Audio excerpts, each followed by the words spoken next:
Je voulais, à l'occasion de la présentation de ce rapport, rappeler l'attachement du groupe La France Insoumise Dunkerque Populaire à une gestion publique, écologique et citoyenne de l'eau et de l'assainissement. En effet, les rapports de ce type sont l'occasion, nous le pensons, d'ouvrir ce débat. Nous observons en effet en France un fort mouvement en faveur de la gestion publique de l'eau depuis une vingtaine d'années, considérant que sur 31 000 services d'eau et d'assainissement, les délégations au privé n'ont cours que pour 7 000 services. Considérant aussi que la gestion publique dessert plus de 27 millions d'habitants. Nous observons aussi le manque de transparence de la gestion de l'eau et de l'assainissement des eaux usées par les entreprises privées, alors que l'eau est indispensable à la vie.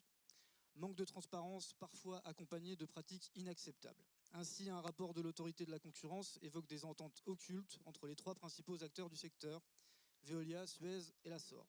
pour se partager certains marchés publics au détriment de la concurrence et des usagers, avec pour conséquence la hausse des tarifs pour les consommateurs. Nous constatons que la délégation de services publics eau n'apporte pas de réponse concrète en termes de droit à l'eau pour toutes et tous. Nous prenons acte des nombreuses mobilisations citoyennes ces dernières années en faveur de la gestion publique, écologique et citoyenne de l'eau et de l'assainissement, pour notamment éviter les profits et les conventions marchandes,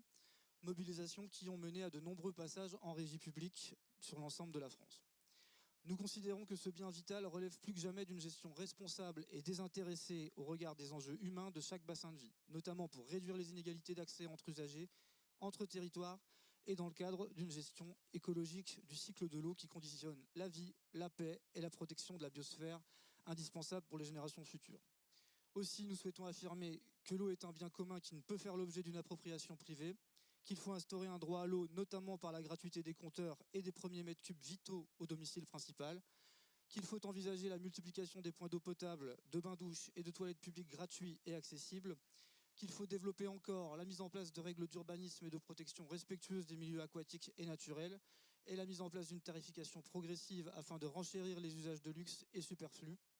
qu'il faut mettre fin à la délégation de services publics de l'eau potable et de l'assainissement et mettre en place un retour du mode de gestion en régie publique, écologique et citoyenne de l'eau du bassin de vie de Dunkerque.